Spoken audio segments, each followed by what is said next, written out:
tip,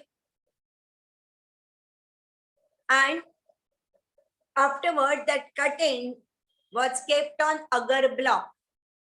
अगर block में जो वो टिप में जो था वो नीचे अगर ब्लॉक में चला गया, and then that agar block is cut into small pieces and one piece is kept on one side of the grass, oat coleoptile tip.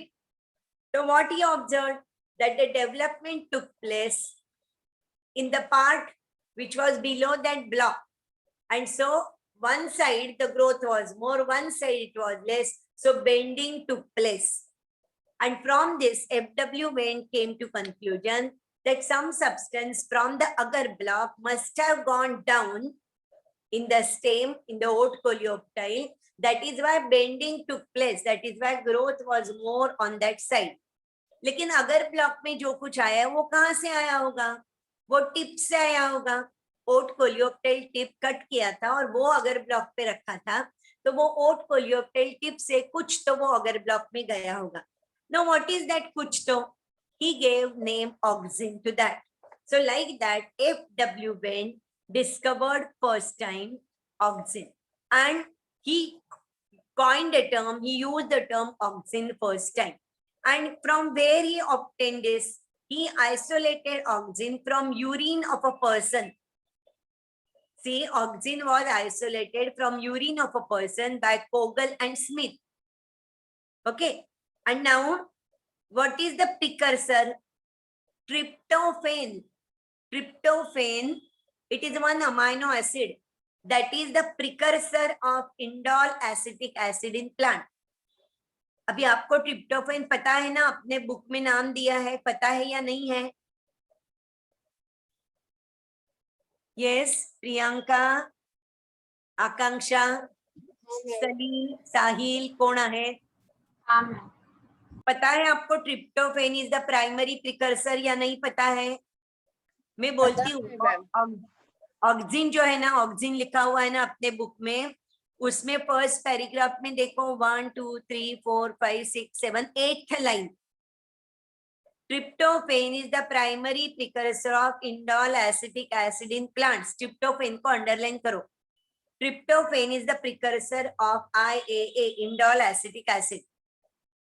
And most commonly occurring auxin is also indole acetic acid. उसके ऊपर की line, the most common and important natural auxin is indole acetic acid. दोनों question पूछते हैं NEET में और CET में. Got it? Yes, नहीं मिला ना? हाँ मैम. हाँ, अभी उसके नीचे नीचे ही पढ़ते जाओ. आपको एक जगह मिलेगा polar transport. It is the first hormone to be discovered in plants and is primarily responsible for cell elongation. It shows polar transport. Polar को underline करो. It auxin shows polar movement.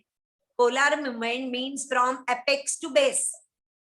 Apex to base means कैसे होगा? देखो समझो ये plant है. मैं diagram करती हूँ यहाँ पे.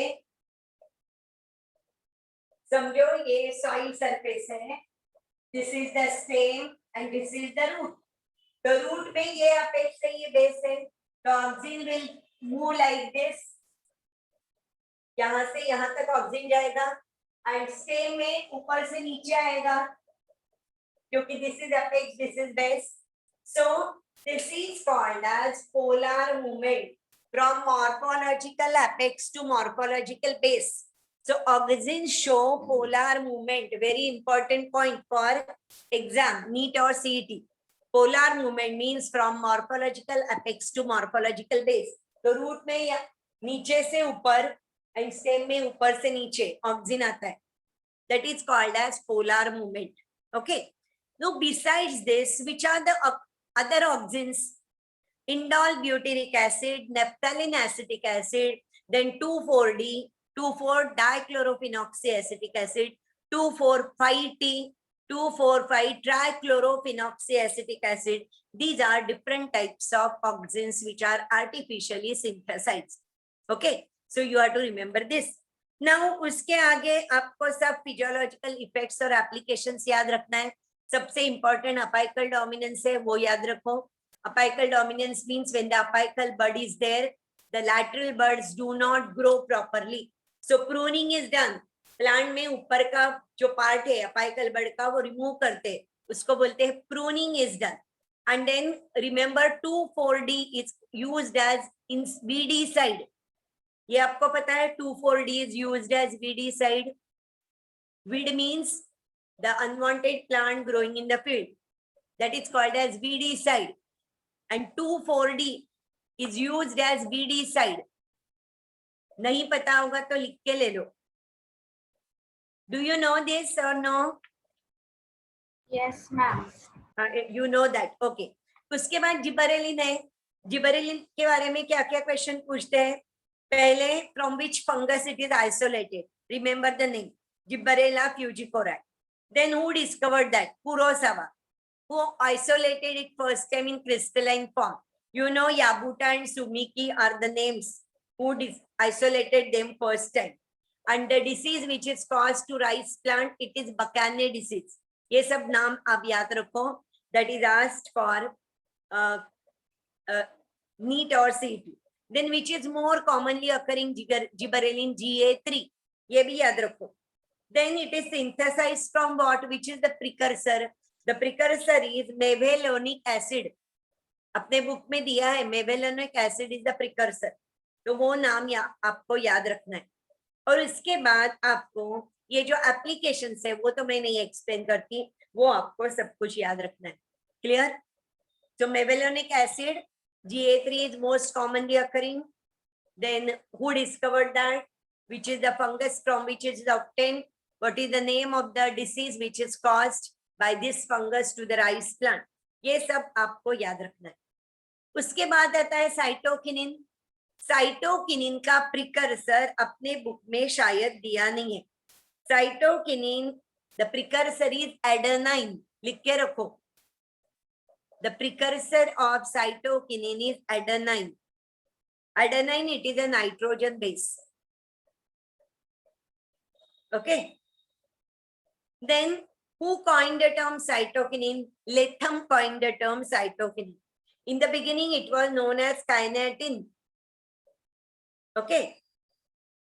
And first natural cytokinin was obtained from unripe maize grain by Latham, and he called it as zeatin.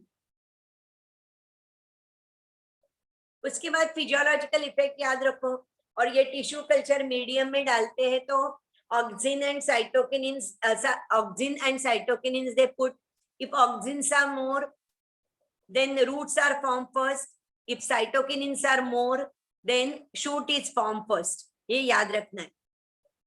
Afterward comes ethylene. Ethylene is what? Ethylene is gaseous form of hormone. ये आपको नहीं पता होगा तो लिख के रखो. Ethylene is gaseous form of hormone. It is fruit ripening hormone. ये आपको पता है ना? हाँ, लिख के रखो नहीं तो. Fruit ripening hormone, gaseous form of hormone is ethylene. And gain obtain it first time. And it is used in the form of ethapon.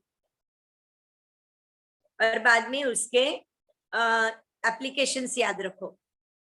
Then abscisic acid. Abscisic acid, Carn and Endicott observed it first time, and they called it as dormin. Afterward, abscisic acid now name was given, and it is also synthesized from mevalonic acid. Gibberellin is obtained from acetyl-CoA actually, but in our book it is given mevalonic acid. And this abscisic acid is growth inhibitor. It is called as a stress hormone. Why it is stress hormone?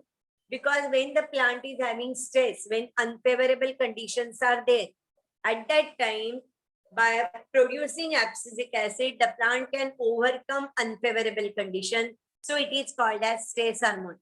कैसे unfavourable condition ये overcome करता है आपको पता है? Stomata will get closed, seed will become dormant, then the growth will not take place, leaf will fall down, flowers will fall down. So by doing this, what will happen? Growth will stop. So it is called as growth inhibitor. Clear? तो इसके ऊपर ज्यादा करके plant growth में growth regulators पे ज्यादा question पूछते. Now we will talk about important point, photoperiodism. वो आपने पढ़ा नहीं है. Now what is photoperiodism? Shall I start that photoperiodism? Yes, ma'am. Yes, ma'am. हाँ, आपको चाहिए तो ना ये जो ऑक्सिन, गिबरेलिन, साइटोकिनिन है ना, उसके लिए ना एक चार्ट बना लो. Name of the growth regulator, बाद में which is the precursor, who observed it first time, who gave the name and then application. ऐसा एक चार्ट बना लो तो आपको याद रखने को इजी होगा. No what is photoperiodism? Photo means sunlight, period means time, duration. See, for the plants, in order to flower, they should be exposed to particular duration of light. Then only they can produce flowers. You all know that particular plant will flower only during particular season. For example, jasmine, म्हणजे मोगरा, you will get generally during month of May only. While chrysanthemum, म्हणजे शेवंती, I know Marathi word, so I don't know Hindi word. But you know small flowers, yellow color, शेवंती ज्याला आपण म्हणतो, किंवा झेंडू, they flower during Navratri season, during that period only. While some plants flower throughout the year, for example, hibiscus rhoda sinensis, it will flower throughout the year. What does this indicate? This indicates that the duration of the day is most important for flowering. Some plants require more period of sunlight. Some plants require short period of sunlight. And for some plant, there is no difference whether the day is long or short. For them, it is of no importance. They will flower throughout the year. So like that, depending upon the duration of the light to which the plant should be exposed so that flowers will be produced, it is called as photoperiodism. It is called as photoperiodism, and it was first discovered by Garner and Allard. Page number 142 पे last line देखो. The term photoperiodism was used by Garner and Allard. उसको underline करो. And they were studying the flowering behavior in plants, soybean and Maryland mammoth variety of tobacco plant. तो उसको भी underline करो, soybean and Maryland mammoth variety of tobacco, क्योंकि पूछते हैं Garner and Allard were working on dash plants. तो नाम याद रखना चाहिए, soybean and Maryland mammoth variety of tobacco. Variety का नाम शायद नहीं देंगे, टोबैको लिखेंगे, लेकिन वो नाम तो याद रखना चाहिए, इसलिए अंडरलाइन करो.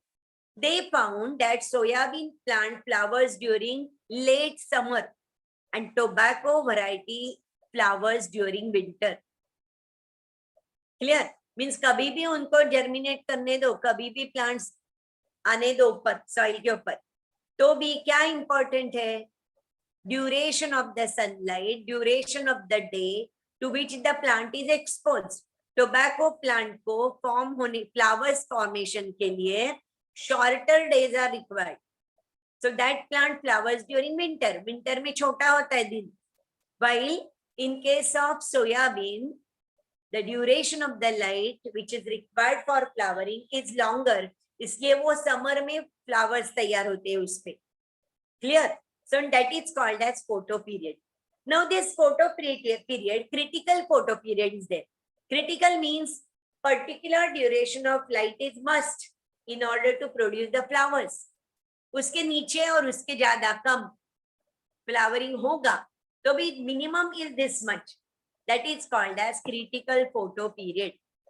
And depending upon that, the plants are classified into 3 types. That is long day plants, short day plants, and day neutral plant. Long day plant, short day plant, and day neutral plant. What is long day plant? Long day first we will study what is short day plant. Short day plants are the one which requires the duration, they should be exposed to sunlight either for critical period, critical photo period or less than that. Critical photo period 8 hours होगा समझो कोई plant को, तो वो plant को कितना light मिलना चाहिए, कितना लंबा दिन होना चाहिए, either 8 hours or less than that, then it can flower. That is called as short day plants. उससे ज्यादा उसको लाइट मिलेगा तो वो फ्लावरिंग नहीं होगा. शॉर्ट डे प्लांट में समझो for one particular short day plant the critical photo period is 8 hours.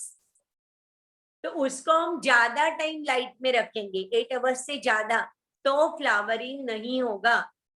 That means short day plant should be expose to sunlight for critical photo period or less than critical photo period, then only it will flower. That means in them it is observed that the dark period is most important. The duration of night, duration of dark period is more important for them. If the dark period is broken by a flash of light, तो flowering will not take place. समझो मेरे पास एक short day plant है और उसको 8 घंटा light चाहिए, 8 घंटा लाइट चाहिए, तो बाकी क्या है, डार्क पीरियड है, डार्क मीन्स नाइट है. तो अभी नाइट में जाके मैंने वो प्लांट के ऊपर टॉर्च से लाइट डाल दिया. That means I have broken the dark period. What will happen, flowering will not take place. This indicates that short day plants are actually long night plants. उनके लिए कितना लंबा दिन है वो इम्पोर्टेंट नहीं है, उनमें dark period is more important.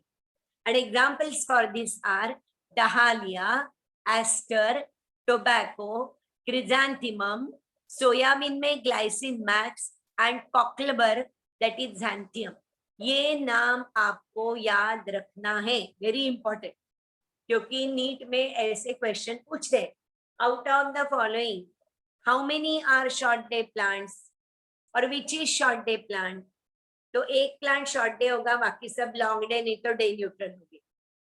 तो आपको एग्जांपल याद करना है सिंपल, तो नहीं तो बड़ा लंबा लिस्ट देंगे और आपको काउंट करना है कितने शॉर्ट डे प्लांट है, कितने लॉन्ग डे है. तो उसके लिए ये नाम याद रखना जरूरी है. तो अपने बोर्ड के बुक में और एनसीईआरटी के बुक में जो नाम दिए हैं वो सब साथ में लिख के याद करो. शॉर्ट डे के लिए कितने हैं, लॉन्ग डे के लिए कितने हैं और डे न्यूट्रल के लिए कितने हैं. Clear? No, what is long day plant? The plant should be expose to critical photo period or more than that, then that is called as long day plant. Long day plant में dark period is not important only. Long day plant को हम 24 hours के लिए light को expose करेंगे तो भी flower होंगे, यानी कि उनके लिए dark period is not at all important. उनके लिए पूरा 24 आवर्स लाइट होगा तो भी चलेगा. So that is long day plant. Examples are pea, radish, sugar beet, cabbage, spinach, wheat, poppy. नाम याद रखना है. And what is day neutral plant? Day neutral plant को कितना भी टाइम लाइट हो या नहीं हो, for them the duration of light is not at all important. They are called as day neutral plants. They will flower throughout the year. Examples are cucumber, tomato, cotton, sunflower, maize and balsam. I know that to remember these names is difficult. Even मुझे भी ये नाम याद रखने को time लगता है, मैं नहीं याद कर सकती इतना, लेकिन ये आपको तो याद करना पड़ेगा क्योंकि ये एग्जाम में पूछते हैं. Have you followed this? Yes. हाँ, आपको याद रखना है नाम इसमें, long day, short day and day neutral में. And short day plant means what? They should be expose to critical photo period or less than that. Long day plant means they should be expose to critical photo period or more than that. नहीं तो पूरा time 24 hours light मिलेगा तो भी चलेगा. And day neutral plant means उनके लिए कुछ भी फर्क नहीं, कितना भी घंटा लाइट होने दो, उनके लिए फर्क नहीं है. So that is what. Then afterwards phytochrome is given. Phytochrome is a pigment and it is of two types, red and far red. phytochrome. It is present in the leaves and it is light receiving proteinaceous pigment. And it is of two types, PR and PFR. R means the one which will absorb red wavelengths of the light, and FR means the one which will absorb far red light. Okay, so only two types are there. इसके ऊपर ज्यादा कुछ question पूछते नहीं है, सिर्फ ये पढ़ के रखो आप what is PR and PFR. Okay, उसके बाद है vernalization. So for flowering sunlight is important, but another thing is effect of temperature is also there. Temperature is another factor in the growth. So this effect of temperature on germination and on reproduction is called as vernalization. And this vernalization was discovered by Lysenko. Lysenko, name of the scientist, and he observed that some seeds require chilling treatment. Chilling means they should be exposed to very low temperature so that germination of the seed will take place early. Okay. He did experiments on plant, on rye plant, but I don't think on that question is asked. Question is asked for vernalization. Vernalization means chilling treatment. दो type के राई plant है, पेटुकस राई. He worked on पेटुकस राई, and what they observed, there were two types of पेटुकस राई और wheat. एक था annual plant कि जो seeds डालो soil में, immediately it will germinate and flowers will be produced. और दूसरा टाइप का जो प्लांट था wheat का, नहीं तो पेटुकस राई का, उसको विंटर में सो करना पड़ता था. The seeds were sown during winter. Throughout the winter, the seeds will remain in the soil, and when the spring will start, they will germinate, and then they will flower. तो उनको winter में क्यों डालना है जमीन में? The reason is during winter, snowfall is there, and chilling treatment is there.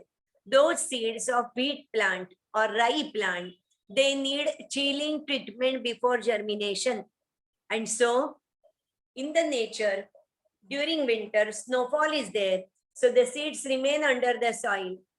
They got the chilling treatment and then they germinate in the spring. So like that, Lysenko observed that some seeds require minus temperature so that they can germinate.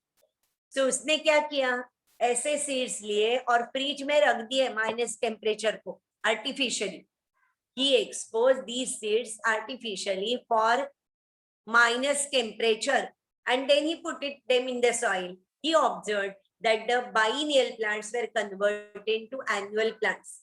So that is this effect, or this, it's called as vernalization. To expose the seeds to, or small seedlings, to very less temperature or minus degree temperature so that germination can take place early. That is called as vernalization. But if such vernalized seeds are again exposed to high temperature, that effect will no more be, that effect will be no more there, and that is called as devernalization. Vernalization, उसके opposite devernalization, यानी seeds को chilling treatment दिया तो वो germinate होंगे, ये process को बोलते हैं vernalization.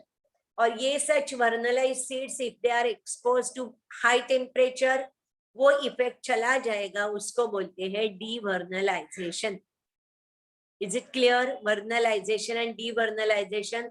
अब देखो इसके ऊपर ऐसे ही क्वेश्चन पूछते हैं, ज्यादा क्वेश्चंस कुछ पूछते नहीं है. आपके पास क्वेश्चंस है ना? आपके पास क्वेश्चंस है ना? तो क्वेश्चंस देखो कैसे पूछते, इतने ही क्वेश्चन पूछते, वर्नलाइजेशन एंड डीवर्नलाइजेशन, ज्यादा कुछ नहीं है. और इसमें जो केमिकल है involve in this process is vernalin, और फ्लावरिंग के लिए जो केमिकल लगता है उसको बोलते हैं florigen, and that florigen is synthesized in the leaves. Photoperiodism में अपने बुक में शायद मेंशन नहीं किया है, लेकिन याद रखो, for the formation of flower, florigen should be produced, and this florigen is produced in the leaves. So एक भी लीफ रहने दो, समझो पेड़ के ऊपर एक ही लीफ है, तो भी वो पेड़ पे फ्लावर आएगा, क्योंकि वो सिंगल लीफ जो है उसमें फ्लोरिजन तैयार होगा, and that florigen is responsible for the formation of flowers. लेकिन इमेजिन करो झाड़ पे एक भी पत्ता नहीं है, leaves are not there at all, then flowering will not take place. So minimum one leaf should be there so that florigen will be produced. So which is the site for production of florigen? Leaf. Clear? So वो questions जो है ना, वो questions पूछते हैं exam में. तो वो हो गया. बाद में पहले वाला पार्ट है, स्टार्टिंग में चैप्टर में उन्होंने फेजेस ऑफ ग्रोथ दिया है. Phases of growth you know we are studied with the help of root tip in 11th standard. root tip में क्या है? zone of cell division or meristematic region, then region of elongation, then region of absorption, and then region of maturation. वो याद है आपको? और पहले ही उसमें दिया है बुक में अपने, what is the difference in growth in plants and animals. So what is the difference? In plants, the growth is restricted to particular region only, and it takes place throughout the life. While in animals, the growth takes place all over the body, and it is up to certain limit only, up to certain age only. ये difference है growth in plants and growth in animals. In plants, meristematic tissue is responsible for growth. You know, meristematic tissue is of three types depending upon the position: apical meristem, intercalary meristem, and lateral meristem. Apical meristem is present at the apex of the root and stem. It is responsible for increase in the height of the plant or increase in the length of the root. Intercalary meristem, it is responsible for formation of sheathing leaf base and increase in the length of the internode, where lateral meristem is responsible for secondary growth in plants. ये हम लोगों ने anatomy में किया, यही part यहीं पे दिया है पहले. Then what is growth?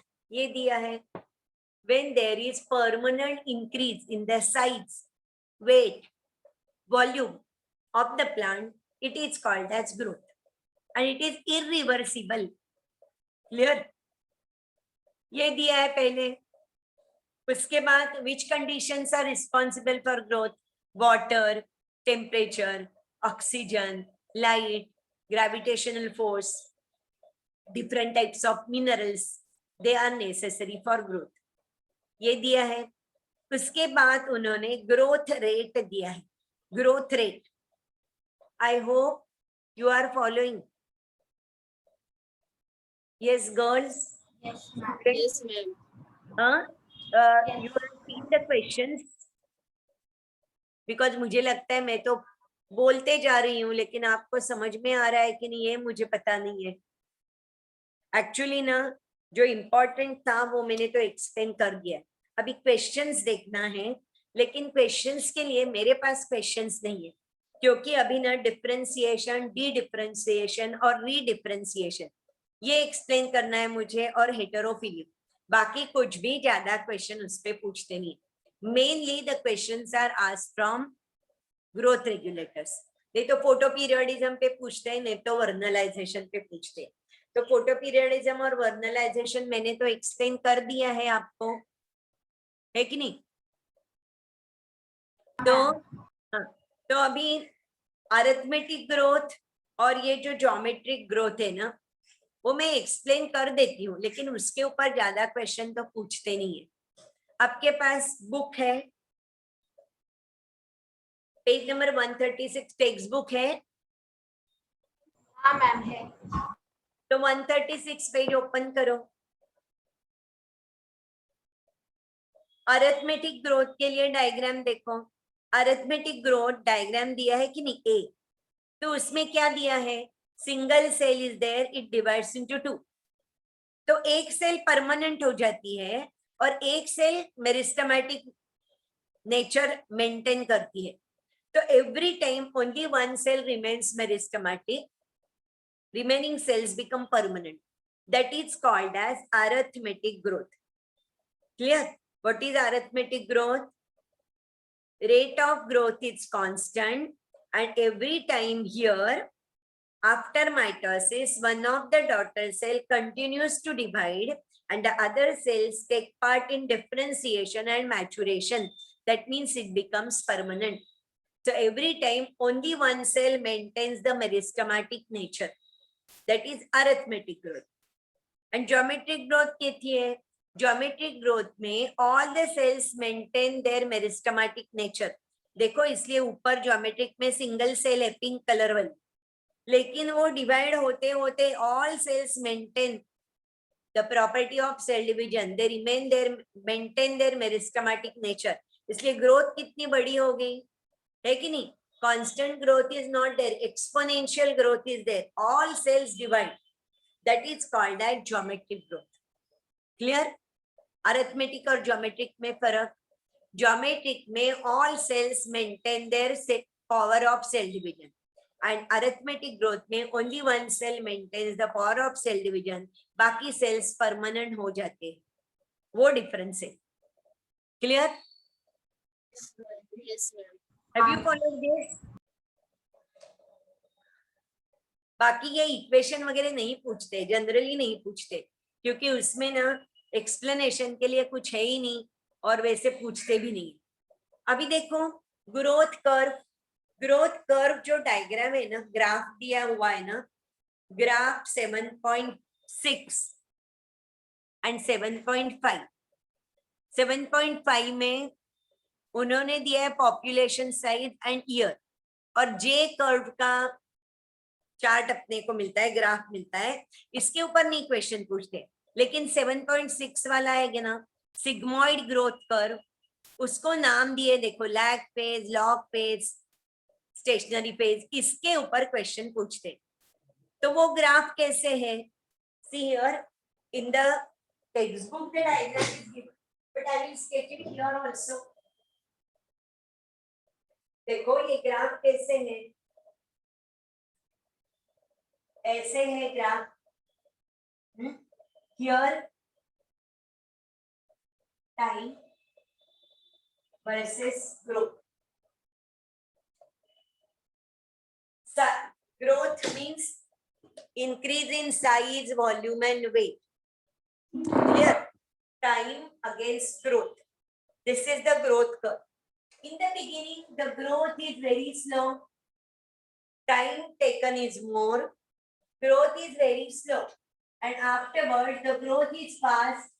And after a particular limit, the growth is stationary. In the beginning, time taken is this much, but the growth is very less. You can see growth is only this much, and time taken is more. In the beginning, it is like that. Time taken is more, growth is less. This phase is called as lag phase. It is called as lag phase. Then you can see from here to here, the time taken is less, but the growth is more. This is called as log phase, or it is called as exponential phase. Exponential phase. Growth is very fast, time taken is less, but growth is more. And afterward, the third phase is this one. It is steady phase, or it is called as stationary phase. That means growth is not there, only steady phase is maintained. That is called as stationary phase. So in every living organism, or in each and every organ, if you plot a graph of time against growth, it will be sigmoid. This is called as sigmoid curve. Sigmoid word is asked in exam. Clear? Sigmoid word is asked in exam. Sigmoid curve यानी क्या? You will get 3 phases: lag phase, log phase and stationary phase. Lag phase means पहले वाला, जिसमें for example germination of the seed. It will take more time. Time taken will be more, लेकिन growth will be less. क्या होगा growth? Radicle will come out, plumule will develop into shoot. Growth होगी लेकिन कम होगी. बाद में देखो, time taken is less, but the growth is very fast. That is log phase or exponential phase. And the last one is steady phase. यानी उसमें growth नहीं होगा. Only the steady state is maintained. That is called as steady state or stationary phase. Okay, so that is what growth curve. And the growth curve is always sigmoid. ये याद रखना, ये question पूछते हैं इसके ऊपर से, और कुछ नहीं पूछते. Now what is a differentiation, de-differentiation and redifferentiation? वो मैं एक्सप्लेन करूंगी. देखो लास्ट ईयर एनाटॉमी में हम लोगों ने क्या किया था कि meristematic tissue is there. The meristematic tissue divides and redivides, and then it give rise to some permanent tissue. Permanent tissue कौन से है आपको पता है? Parenchyma, collenchyma, sclerenchyma, xylem and phloem. Now these tissues are produced from meristematic tissue. यानी meristematic tissue जब permanent tissue form करते हैं तो उसको हम बोलते हैं डिफरेंशिएशन. फिर से मैं एक्सप्लेन करती हूँ. जब मेरिस्टेमेटिक टिश्यू कन्वर्ट होते हैं परमानेंट टिश्यू में तो उनको बोलते हैं डिफरेंशिएशन. देखो यहाँ पे क्या लिखा है? It is permanent change in structure and function of cells leading to maturation is called differentiation.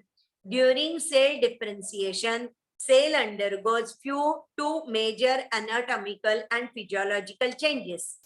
For example, parenchyma in hydrophytes develop large schizogenous interspaces for mechanical support, buoyancy and aeration. यानी कि meristematic tissue से जब permanent tissue form होते हैं तो some changes will take place in the cell and permanent tissue is formed. That is called as differentiation. Now what is de-differentiation? Now when this living differentiated cells which has lost the capacity to divide, अभी जो permanent cells बन गए, permanent tissue बन गया, parenchyma, collenchyma, sclerenchyma, तो वो तो divide नहीं होता है. आपको पता है वो divide होता है क्या? नहीं होता है. But when secondary growth take place, at that time the permanent tissue again get converted into meristematic tissue. For example, you know how the cork cambium is formed. Cork cambium आपको पता है या नहीं पता है? Interfascicular cambium पता है? Yes, girls. हाँ मैम पता है. इंटरफेसिकुलर कैम्बियम पता है आपको और कॉर्क कैम्बियम पता है? मैं डायग्राम करूंगी तो आप बोलोगे इसको क्या बोलेंगे, क्योंकि उसके ऊपर मैं ये डी डिफरेंशिएशन और रीडिफरेंशिएशन एक्सप्लेन करूंगी. देखो समझो मैंने डाइकॉट स्टेम किया है. ये है dicot stem, transverse section of dicot stem. Okay, PS of dicot stem. तो आपको पता है dicot plants grow for many years and the stem goes on increasing in diameter. जो छोटा stem होगा इतना सा वो इतना बड़ा हो जाता है. तो वो जो बड़ा stem हो गया है उसको to provide water and food material, more amount of xylem and phloem is required and that is produced. That is called as secondary xylem and secondary phloem, and this production of secondary xylem and secondary phloem is called as secondary growth. लेकिन अभी ज्यादा xylem और phloem तैयार हो गया तो बाहर का जो स्किन है एपिडर्मिस वो भी ब्रेक हो जाएगा, तो नया स्किन फॉर्म होना चाहिए. उसके लिए कॉर्क कैम्बियम तैयार होता है. So this, how this cork cambium is formed? See here. पहले इतना सा स्टेम होगा छोटा सा, तो इससे इतने बड़ा स्टेम हो गया. तो to provide water and food material to all cells new xylem and new phloem is produced. आपको पता है ये vascular bundles है, समझो these are vascular bundles. And you know xylem is at the center, phloem is toward the periphery. In between that cambium is present. ये जो lines में draw कर रही हूँ वो कैम्बियम है. ये जो कैम्बियम है वैस्कुलर बंडल के अंदर, उसको बोलते हैं इंट्राफैसिकुलर कैम्बियम. इंट्राफैसिकुलर कैम्बियम किसको बोलते हैं? जो वैस्कुलर बंडल के अंदर है उसको. Now when secondary growth takes place, यहाँ पे जो पैरेन्केमा सेल्स है, यहाँ पे पैरेन्केमा है, तो these parenchyma cells regain the capacity for cell division. और ये कैम्बियम फिर से तैयार होता है, जो मैं रेड पेन से दिखा रही हूँ. This red color cambium which I am showing, it is called as interfascicular cambium. Interfascicular cambium. Now ये interfascicular cambium किससे बना है? जो पैरेन्केमा सेल्स थी. पैरेन्केमा sales means they are permanent. They have lost the power of cell division, but they regain the power of cell division and they become meristematic in nature, and that is called as de-differentiation. So differentiation means what? Differentiation का मतलब है meristematic tissue lose the power of cell division and they become permanent. When meristematic tissue lose the power of cell division and they become permanent, उसको हम बोलते हैं differentiation. De-differentiation किसको बोलते हैं? Permanent tissue again regain the power of cell division, they become meristematic in nature, that is called as de-differentiation. Even यहाँ पे ये जो epidermis है, उसके नीचे जो पैरेन्केमा होगा, उसमें से some cells regain the power of cell division and a ring is formed like this, and this is called as cork cambium. So ये cork cambium और interfascicular cambium, that is de-differentiation. That is de-differentiation. अभी ये interfascicular cambium will produce the cells inside as well as to outside. जो अंदर cell तैयार होते हैं वो जाइलम बनता है, बाहर जो तैयार होता है उसको फ्लोएम बोलते हैं. यानी again redifferentiation takes place. Redifferentiation meristematic tissue है जो बन गया इंटरफैसिकुलर कैम्बियम, ये डिवाइड होगा, cells will produce many cells. अंदर जो सेल्स तैयार होते हैं उसको सेकेंडरी जाइलम बोलते हैं, बाहर जो होता है उसको सेकेंडरी फ्लोएम बोलते हैं. यानी फिर से वो मेरिस्टेमेटिक टिश्यू से परमानेंट टिश्यू तैयार होते हैं, उसको बोलते हैं रीडिफरेंशिएशन. जैसे देखो forestation, reforestation, deforestation and reforestation. याद है आपको? फॉरेस्टेशन यानी क्या? प्लांट्स लगाना, प्लांट्स लगाना, plantation it's called as forestation. अभी ये पेड़ हम लोगों ने काट दिए तो उसको क्या बोलते हैं? डिफॉरेस्टेशन. और फिर से हमने वही जगह प्लांट्स लगा दिए तो उसको क्या बोलते हैं? रिफॉरेस्टेशन. है कि नहीं? ये आपको पता है ना? हाँ ma'am. Forestation, deforestation and reforestation. वैसे ही ये डिफरेंशिएशन, डी-डिफरेंशिएशन एंड री-डिफरेंशिएशन. री मीन्स RE, री मीन्स डू इट अगेन. हम लोग बोलते हैं ना रिवीजन करेंगे, RE रिवीजन. एक बार किया है फिर से करेंगे तो रिवीजन. रिपीट तो RE फिर से करना है वो. वैसे रीडिफरेंशिएशन मीन फिर से डिफरेंशिएशन हो गया तो रीडिफरेंशिएशन. तो ये 3 नाम दिए हैं उन्होंने यहाँ पे. और उसके बाद में ना उन्होंने हेटेरोफिली दिया है. तो what is heterophily? Heterophily means on one plant 2 types of leaves are produce. समझो एक प्लांट है कोई, वाटर में ग्रो होने वाला, पानी में ग्रो हो रहा है, तो पानी के अंदर जो लीफ रहेगी वो अलग टाइप की होगी और पानी के ऊपर जो होगी वो अलग टाइप की होगी. उसको बोलते हैं हेटेरोफिली. Means one plant only showing 2 types of leaves, it is called as heterophily. और वो हम लोगों को कहाँ मिलती है? We get this in cotton, coriander and larkspur. इसको अंडरलाइन करो. हेटेरोफिली कहाँ पे मिलती है? Cotton, coriander and larkspur. And environmental heterophily is shown by ranunculus, buttercup. तो उसको भी अंडरलाइन करो क्योंकि ये नाम कभी कभी पूछते हैं. Clear? Have you followed this? हाँ मैम. अभी देखो पूरा चैप्टर देख लो और जो कुछ नहीं समझाए वो फिर से मुझे पूछ लो क्योंकि मेरे हिसाब से ये चैप्टर खत्म हो गया है. देखो आप, मैं तब तक पानी पी लेती हूँ और कल तो हम फोटोसिंथेसिस करेंगे. ये चैप्टर थोड़ा देख लो, डाउट कुछ है तो पूछ लो.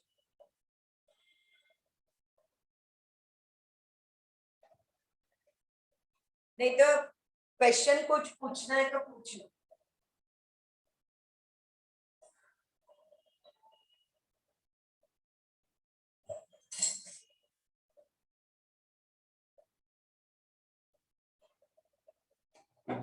क्वेश्चंस आपने सॉल्व किए होंगे और कोई डाउट रहेगा तो वो भी पूछ सकते हो. मेनली ये प्लांट ग्रोथ चैप्टर पे मेनली क्वेश्चंस पूछते हैं ग्रोथ रेगुलेटर पे और बाद में ऐसा छोटा मोटा क्वेश्चन कुछ पूछ सकते हैं. भरोसा नहीं है तो वो भी कर लो. और सीईटी के लिए तो अपियर जरूर होना. सीईटी तो अपने बुक में से ही आने वाला है तो अपना बुक पूरा पढ़ो तो सीईटी हो जाएगा. आपने क्वेश्चन सॉल्व किए हैं इसके? क्योंकि मेरे पास वो पीडीएफ भी नहीं है, मेरे पास क्वेश्चंस नहीं है, अपने पास जो है वो.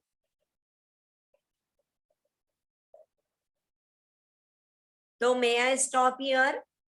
कल हम फोटोसिंथेसिस करेंगे हाँ मैम. या आपको कुछ पूछना है? कुछ डाउट? Yes. मैम, हाँ, वाटर हाइकिंग है ना? एक मिनट बाहर से आवाज आ रहा है, मुझे सुनाई नहीं दे रहा है. कुछ एम्बुलेंस गई. एम्बुलेंस नहीं तो फायर ब्रिगेड का आवाज है.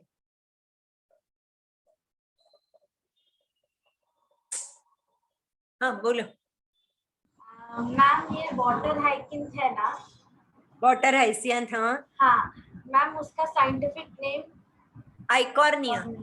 आइकॉर्निया नहीं तो इकॉर्निया क्रिस्पस. नाम लिखो इधर.